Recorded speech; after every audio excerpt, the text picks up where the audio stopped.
après 57 jours de la désignation du nouveau Premier ministre de la République démocratique du Congo, Sama Lukonde, par le président de la République, Félix-Antoine Tshisekedi Tshilombo. Et là, la sortie du gouvernement dit des Warriors est déjà là, disons ça comme ça. Alors, quelles sont des priorités pour ces gouvernements qui attendent, disons, ces gouvernements? Tentative de réponse dans cette émission, le rendez-vous qui reçoit pour vous un invité d'État. Ce n'est pas une figure à présenter dans les installations de Télé Plus, en la personne de l'honorable député national élu de Béni, Daniel Moussemo Kambale, à qui je dis bonsoir. Bonsoir. Comment allez-vous, honorable? Je vais bien, merci. Alors aujourd'hui, vous signez aussi votre réapparition dans les antennes des Télé Plus. Avec vous, nous allons parler en ce qui concerne la sortie du gouvernement Sama. Déjà, dans certaines officines politiques, d'autres figures dans ces gouvernements. En tout cas, beaucoup ne sont pas contents, n'est-ce pas, de ces figures. Alors, on aimerait aussi savoir ce qui concerne le ministre nommé à la charge de la défense nationale, et surtout que dans votre parti, à l'Est, je dis bien, puisque vous êtes aussi l'élu de Béni. Alors, on aimerait savoir, est-ce que ces choix est-il judicieux de la part du Premier ministre, pour ne pas dire du chef de l'État? Ok, merci de la question. Et avant d'analyser, nous présentons nos félicitations aux erreurs nominés et nous leur souhaitons un bon travail, surtout que la population attend beaucoup d'eux. Par rapport à ces gouvernements, c'est très hâtif de les juger, mais parce que vous posez la question et que la population de Béni avait réclamé que le ministre de la Défense soit de l'Est et précisément de Béni, qui maîtrise mieux la souffrance de la population, il y a une petite déception, mais nous croyons que ceux qui ont été nommés vont se mettre au travail et que la population de Béni et du Nord Kivu en général attend vraiment de ces ministres de la Défense un bon travail.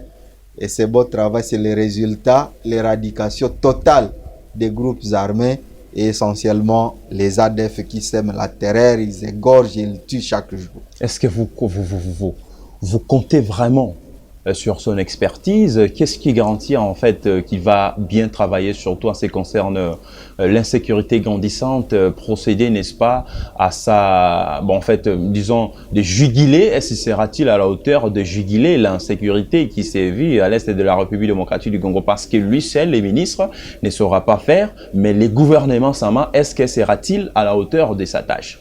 Bon, le gouvernement, nous osons croire qu'il sera à la hauteur, mais c'est trop hâtif de le dire.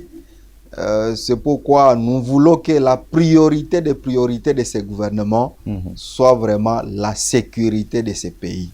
Parce que vous allez comprendre que beaucoup de gens ici à Kinshasa sont en train de danser, ils vaquent librement à leurs activités. Et même la télévision nationale ne diffuse même pas les informations de Béni.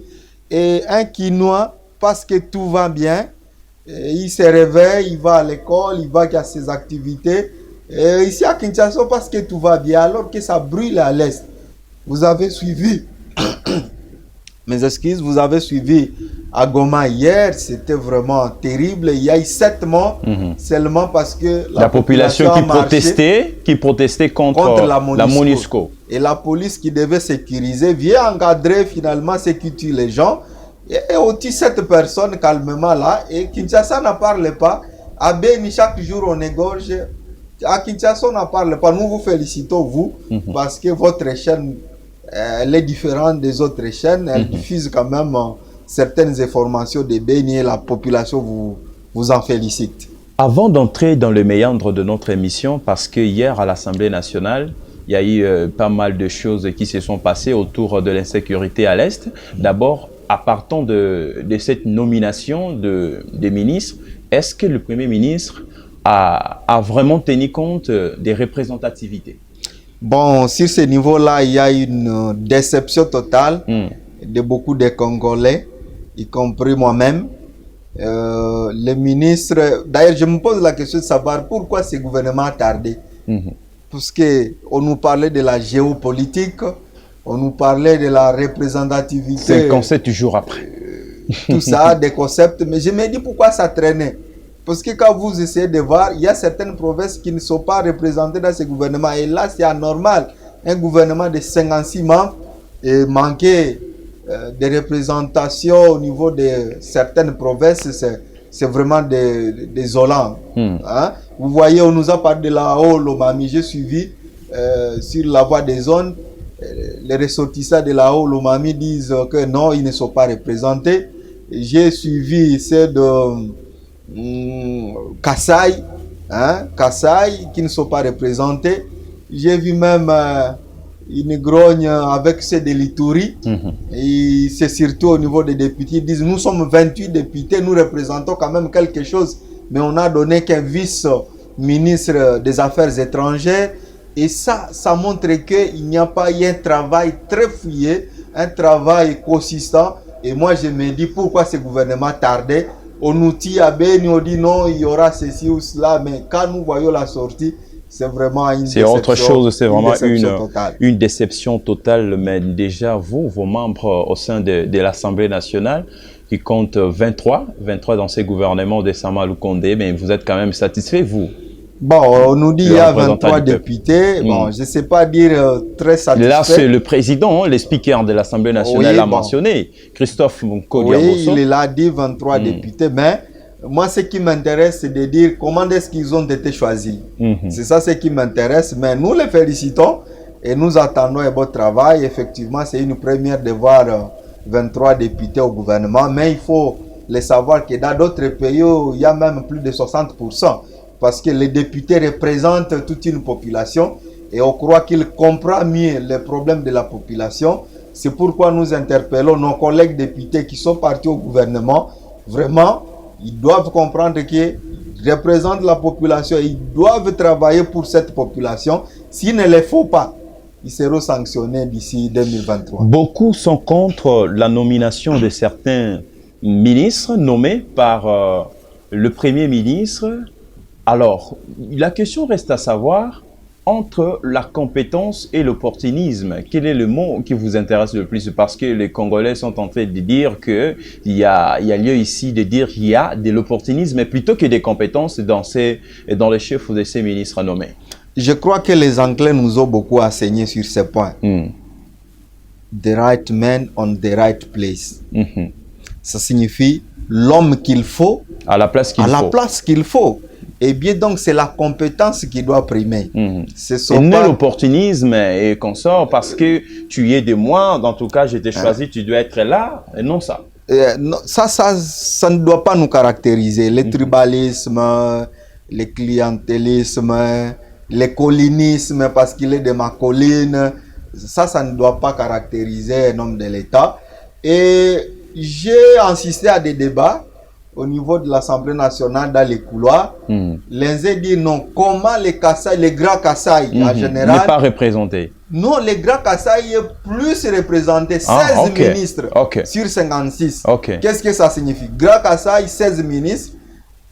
Qu'est-ce que ça signifie? Et vous trouvez une province qui n'a rien, vous pensez que ça arrange tout le monde. Donc vous êtes contre la nomination de certains ministres? J'ai dit la plupart. J'ai entendu des débats dans les couloirs au sein de l'Assemblée nationale. Très bien. Les gens disent comment les Kasaï peuvent avoir 16, les grands Kasaï, 16 ministériels, 16 postes sur 56. On a vu le Sud Kivu avec 7 ministères, pas n'importe lesquels. Alors on s'est dit, bon, est-ce qu'on a servi seulement les grands Kasaï et le Sud Kivu? Vous voyez, ça fait débat, et nous osons croire que ces injustices seront corrigées dans l'avenir.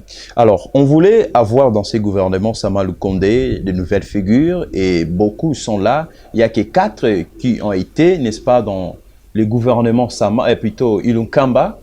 Alors, lorsque vous voyez dans les chefs ou de certains ministres nommés, lesquels qui vous inspirent beaucoup parmi ces ministres nommés, quelqu'un avec qui vous avez partagé aussi un moment dire, et plutôt des moments forts avec lui, parmi, n'est-ce pas, ces ministres nommés par le Premier ministre? Bon, ici, il ne Est-ce que s'agit vous pas... vous connaissez vraiment avec eux? Je ne veux pas lasser des éloges en certaines personnalités, certains ministres, pour ne pas dire aussi ce sont ses amis, c'est parce qu'ils ont travaillé ensemble. Mais tous les ministres, tous les gouvernements, nous attendons les résultats de ces gouvernements-là. Et bien donc, c'est pour moi très très hâtif de lasser des éloges. Je sais qu'il y a vraiment des personnalités qui... En vous entendre parler, c'est comme si vous n'êtes pas satisfait, hein? Satisfait, tu sais, on est dégorgé chez moi. Et moi, j'attends les résultats. Je sais Donc, plus question de dire que je suis bloqué. Je ne crois pas que ce gouvernement va dire non, vous voyez, ça, je ne veux pas attendre. Hein? Vous voyez, quand on échoue, on dit non, je suis bloqué. Ah, vous voyez, ça, bango, vous voyez, c'est parce que là, non. Nous leur avons dit, vous êtes nommés, surtout nos députés. Vous savez la souffrance de la population congolaise, ces pays souffrent beaucoup. Il y a un problème d'économie dans ces pays. Les paniers de la ménagère, quasiment vides.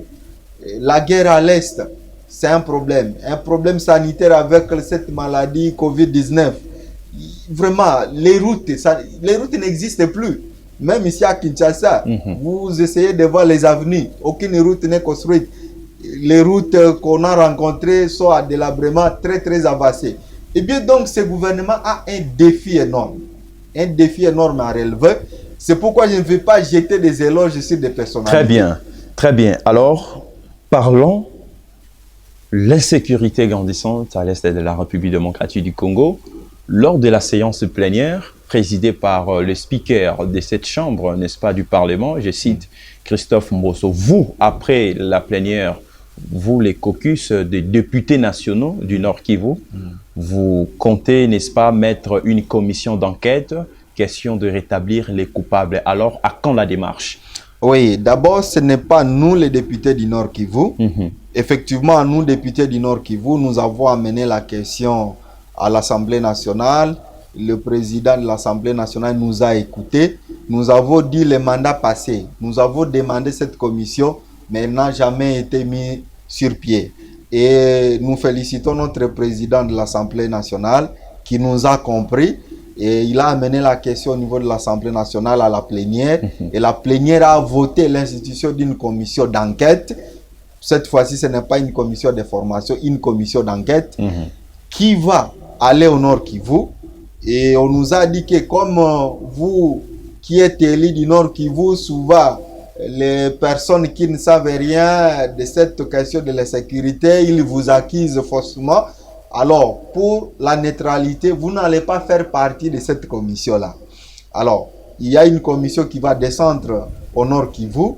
Cette commission va évaluer la situation sécuritaire. Cette commission d'enquête a le droit même d'arrêter les coupables. Ah bon?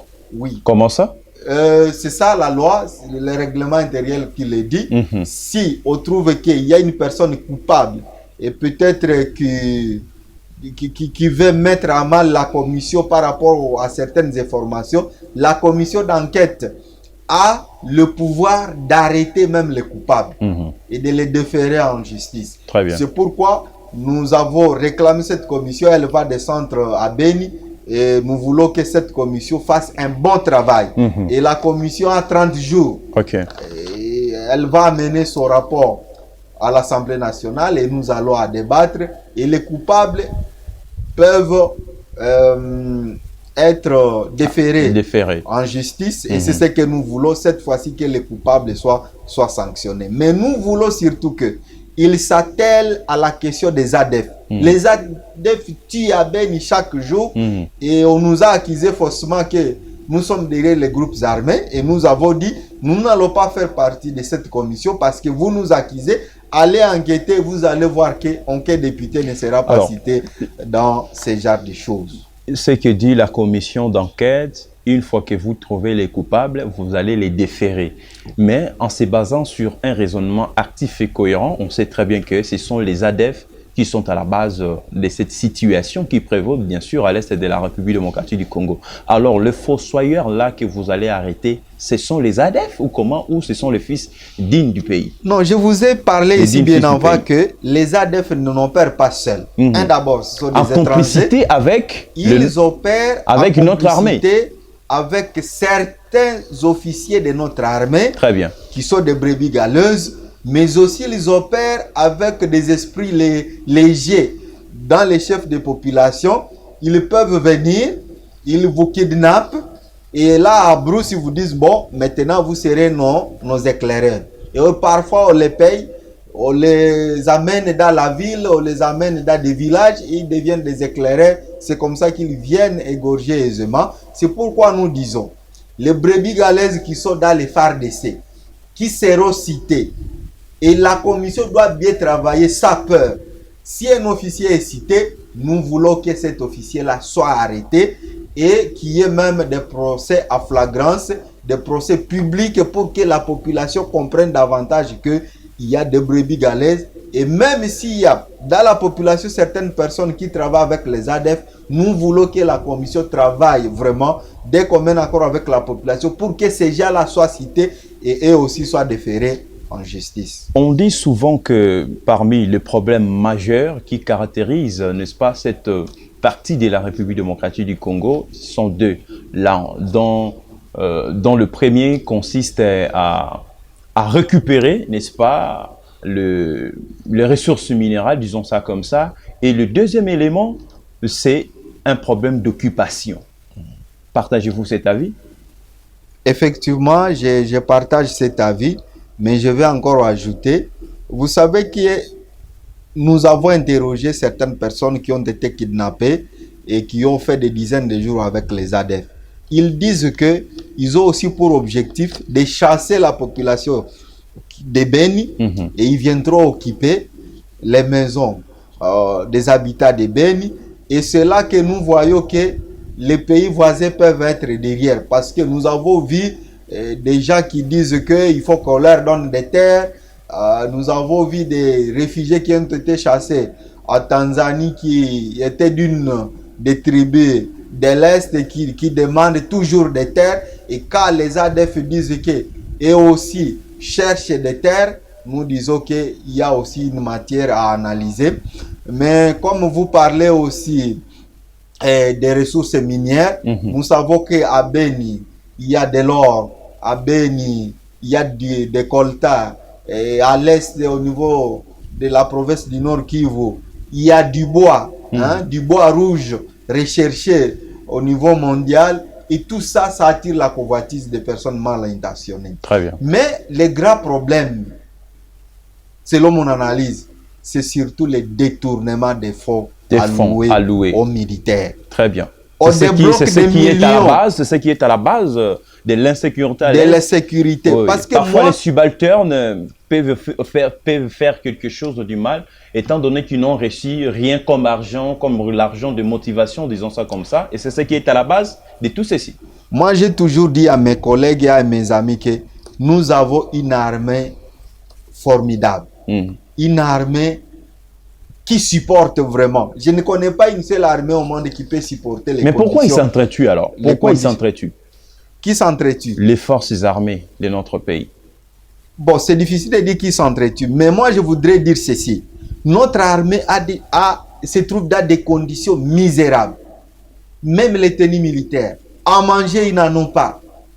Et dans ces conditions-là, sans prime de guerre, et quand on donne une prime, c'est $20. Alors que des millions de dollars sont débloqués ici à Kinshasa comme un fort de guerre, mais à Béni, on ne trouve rien, ce sont des miettes qui arrivent. J'ai dit, il y a un problème.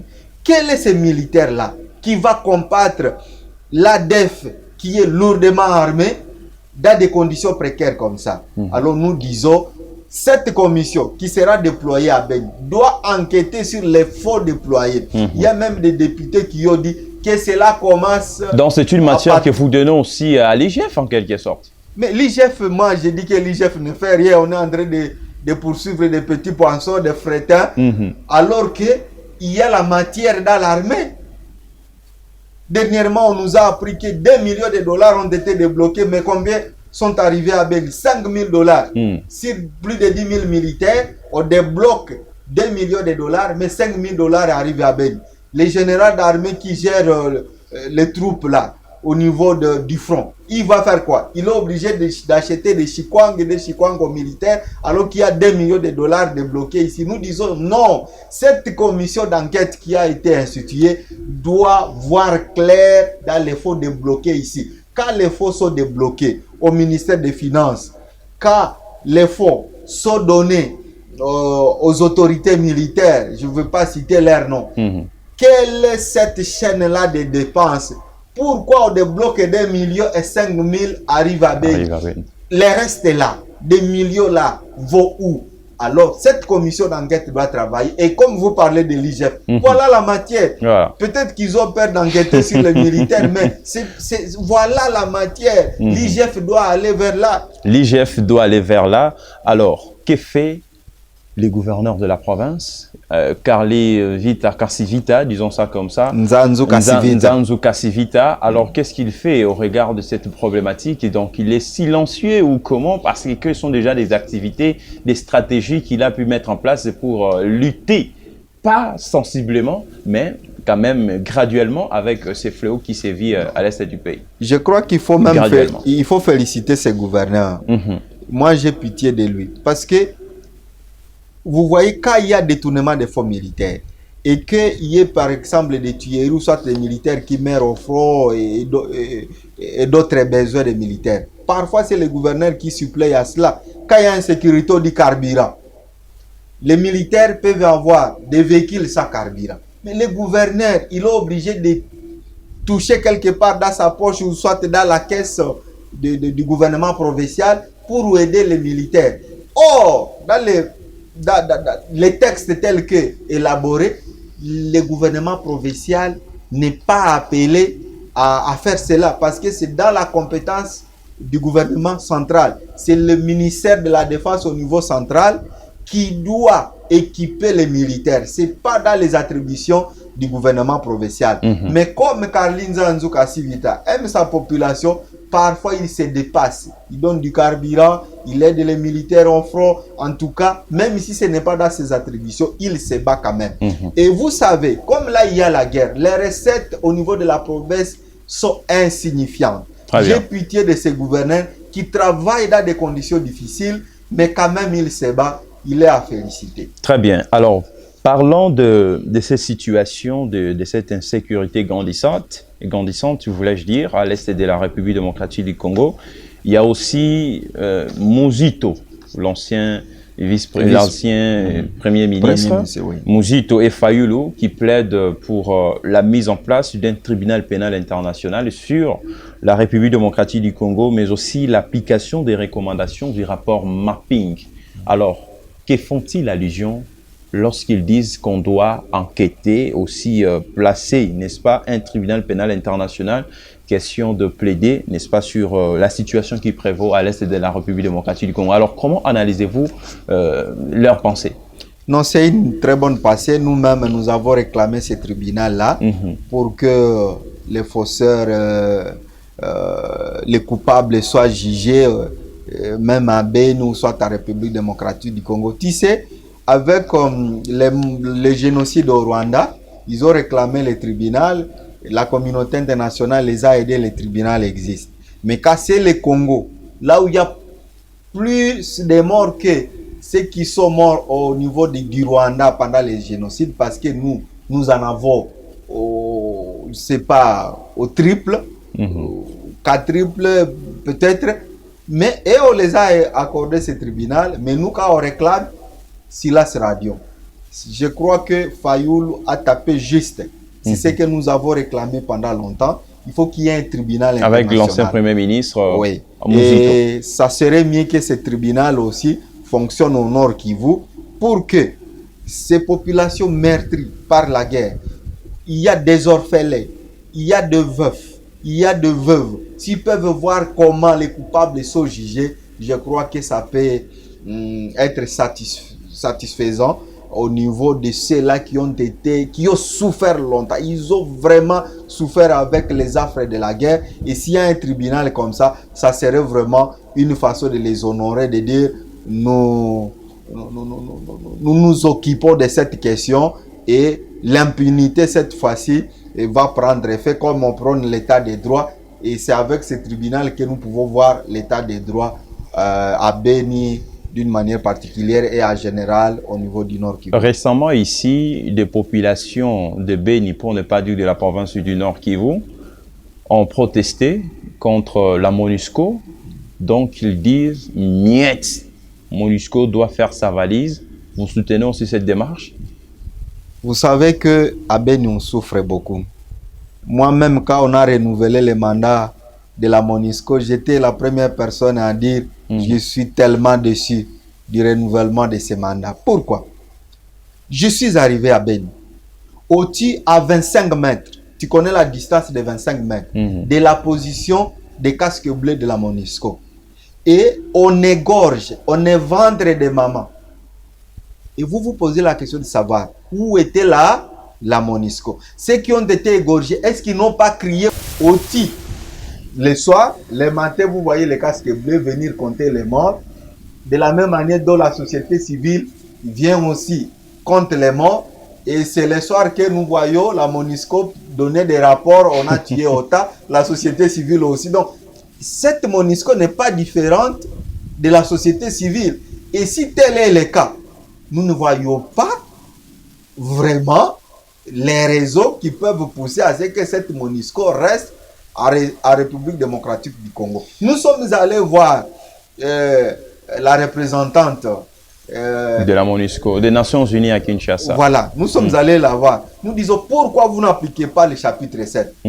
Et souvent, même quand nous sommes à Beni, nous avons posé cette question, dit non, vous voyez, les ADF viennent avec des enfants, ils viennent égorger, ils viennent avec des femmes, et nous, MONUSCO, on ne peut pas attaquer les ADF parce que on sait des ADF, il y a des enfants. Les enfants qui viennent décapiter nos enfants, des femmes qui viennent éventrer nos femmes, et là, il faut les protéger parce qu'il y a les droits internationaux et on protège les enfants. Donc, les enfants, on a constaté que la MONUSCO protège les enfants des ADF, les femmes des ADF, mais elle laisse nos femmes, nos enfants des Beni et à leur triste sort, on les égorge et là, on ne parle pas des droits internationaux. Mais quand il s'agit des ADF, il faut les protéger et ça, nous disons non.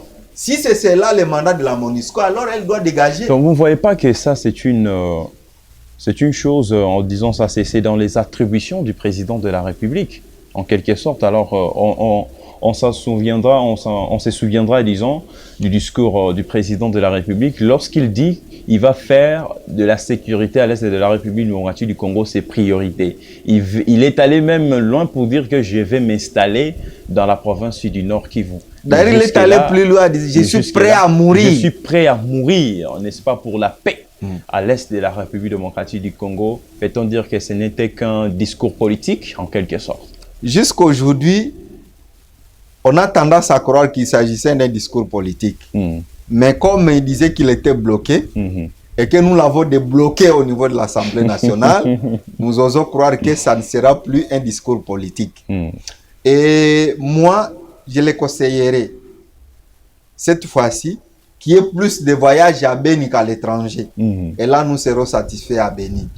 Nous voulons qu'il concrétise sa promesse d'installer son état-major à Beni au Nord Kivu. Et il a dit, je vais vous écouter. Nous allons juguler ensemble cette insécurité. Et jusqu'à aujourd'hui, la population du Nord Kivu l'attend.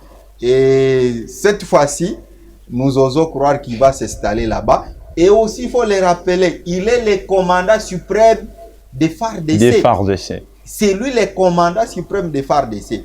Et donc, nous attendons de lui la paix, ses commandements judiciaires qui va nous amener la paix à Beni. À la fois, la population, le peuple congolais demande la stabilité de la vie sociale. Dans l'entretemps, on réclame également qu'il y ait rétablissement total de la paix et sécurité à l'est de la République démocratique du Congo. On demande également la création des emplois. Comment va-t-il se départager face à ces défis qui l'attendent? Puisqu'on le sait très bien qu'il lui reste encore 2 ans. 2 ans. Il lui reste 2 ans et demi presque, mais nous pouvons parler de 2 ans parce que le gouvernement n'est pas encore investi.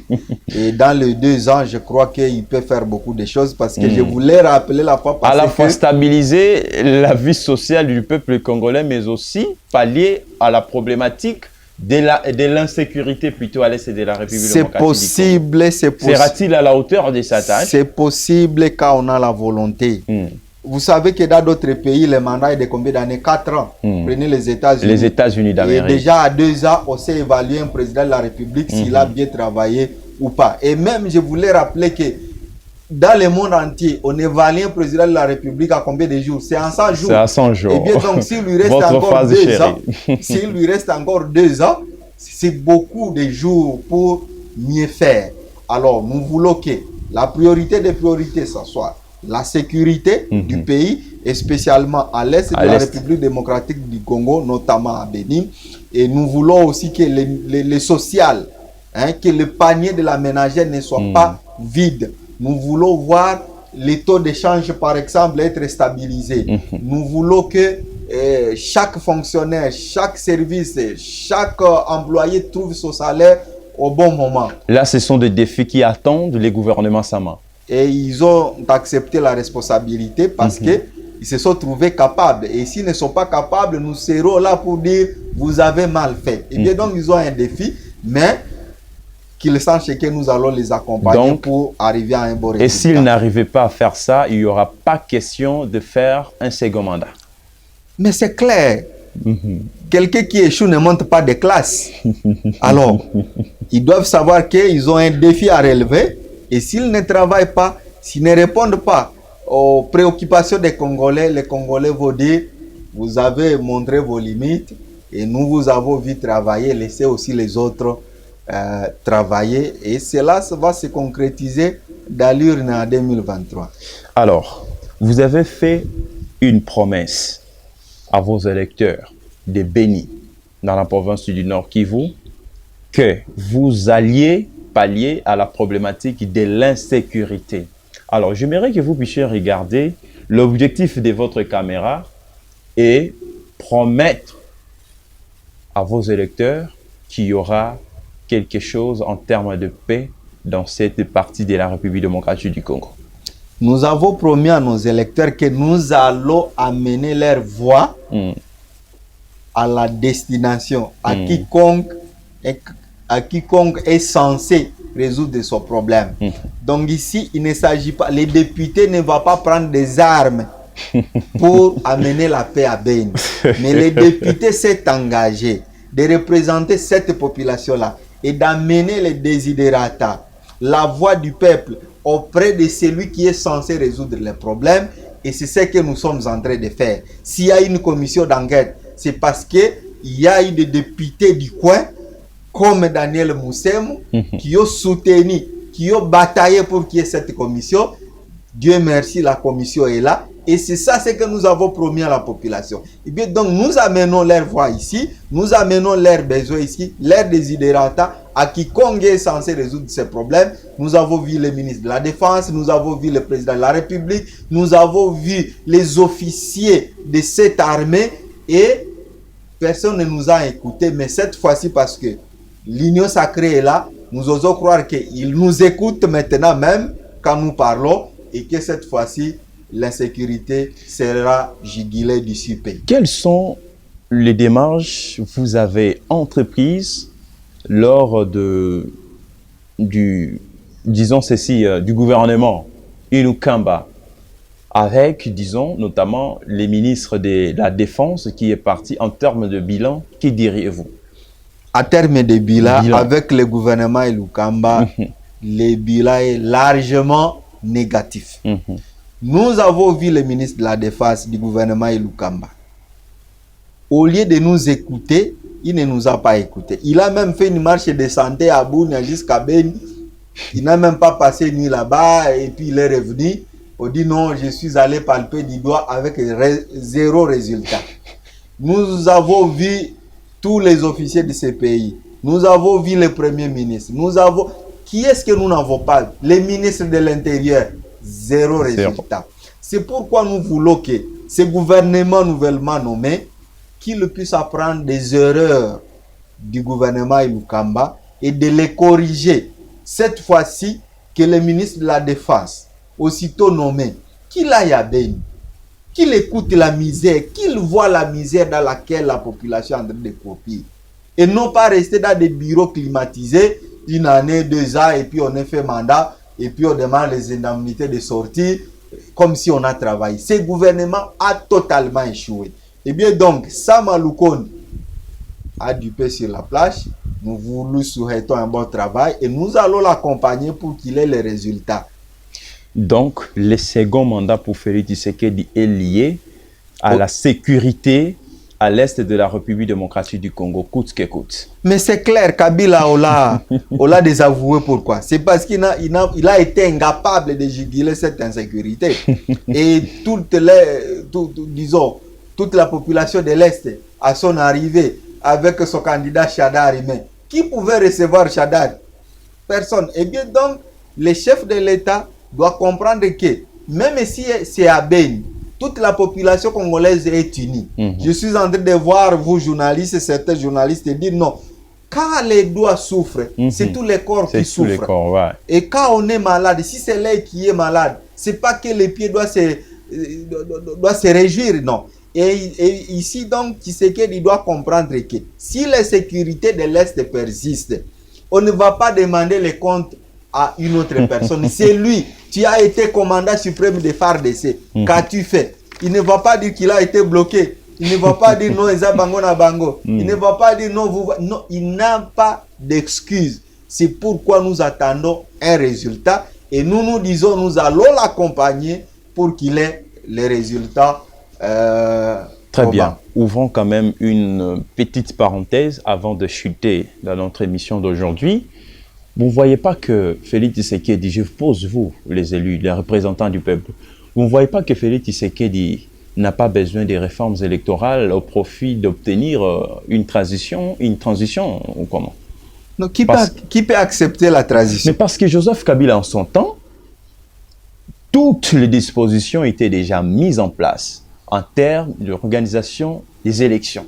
Mais pour Félix Tshisekedi, on file déjà vers la 3e année et le sujet des réformes électorales, on ne parle pas. Ce n'est que du théorie et non pratique. Alors, on aimerait savoir, est-ce que Félix Tshisekedi a vraiment cette volonté d'organiser les élections d'ici 2023?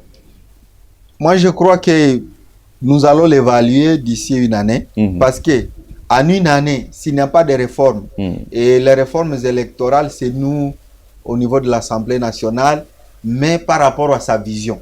Et comme il dit que sa vision, c'est le peuple d'abord, le peuple a besoin des élections. Le peuple a besoin des résultats. Et je crois que personne dans ce pays ne pourra pas accepter un glissement. Vous parlez de Kabila. À terme de glissement, Kabila n'est pas un exemple. Vous avez vu combien de marches ont été organisées ici seulement parce qu'il y a eu glissement. Vous avez vu combien de têtes sont tombées ici dans des marches. Même les prêtres catholiques ont organisé des marches pour déplorer quoi? Le glissement. Je crois que Tshisekedi ne va pas accepter que les catholiques encore dans la rue, les protestants dans la rue, les jeunes mouvements des indignés, mouvements citoyens, partis politiques parce qu'il y a glissement. Personne ne veut pas encore qu'il y ait des morts en plus des morts. Peut-être vous, les députés, vous n'en parlez presque pas parce que cela va aussi de pair, n'est-ce pas, avec votre mandat, disons ça comme ça. Mais j'en parle, non? Moi, j'ai dit, je ne peux pas tolérer qu'il y ait glissement alors que je suis député. Là, sincèrement, vous êtes franc? Je suis franc. Vous savez que quand il y a glissement, ça ne nous avance pas. Très bien. Ça recule le pays. Je vous dis qu'il y aura des marches qui vont tomber. La police, notre police ici, au lieu d'engager des marches, au tir à bout portant. L'exemple, c'est l'exemple de Goma, 7 morts. Et c'est là où vous avez adopté la proposition de la loi Lutundula. Voilà. C'est pourquoi nous, au niveau de l'Assemblée nationale, nous disons, nous dévassons même le gouvernement. Avant que le gouvernement ne soit installé, nous montrons que vous adoptez la loi Lutundula. La loi Lutundula est déjà en cours de discussion. Et déjà, là, c'est pour réformer la CENI. Et puis, ce qui va suivre, c'est la loi de la loi électorale, et bien donc répartition. Mais c'est déjà adopté, les recycles électoraux, c'est déjà adopté, vous l'avez aussi adopté, non? Ce n'est pas adopté. Vous savez, à chaque cycle électoral, il faut toujours la réforme. C'est un examen, c'est encore un examen, c'est ça, en quelque sorte. La réforme de la CENI, c'est un examen. Mais la loi électorale n'est même pas encore programmée. Très bien. Ça, c'est une bonne chose. Voilà, ça, c'était juste une petite parenthèse qu'on devrait ouvrir avec vous en ce qui concerne les réformes électorales. Alors, honorable Daniel Moussé-Mokambale, nous sommes arrivés pratiquement à la fin. Alors, j'aimerais que vous puissiez regarder l'objectif de votre caméra en ce qui concerne l'insécurité grandissante à l'est de la République démocratique du Congo. Certes, vous, les élus de Béni, disons ça comme ça, vous avez déjà entamé avec certaines démarches pour pallier à cette problématique qui fait vraiment mal, qui laisse en désirer par la population congolaise, pour ne pas dire seulement celle de la province du Nord Kivu. Alors, vous avez la parole.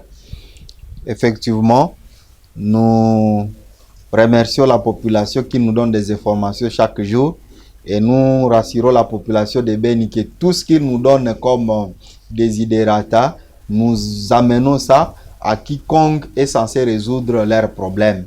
Et ils nous ont mandaté, nous avons bataillé, nous avons obtenu la commission d'enquête au niveau de l'Assemblée nationale, car cette commission sera à Béni.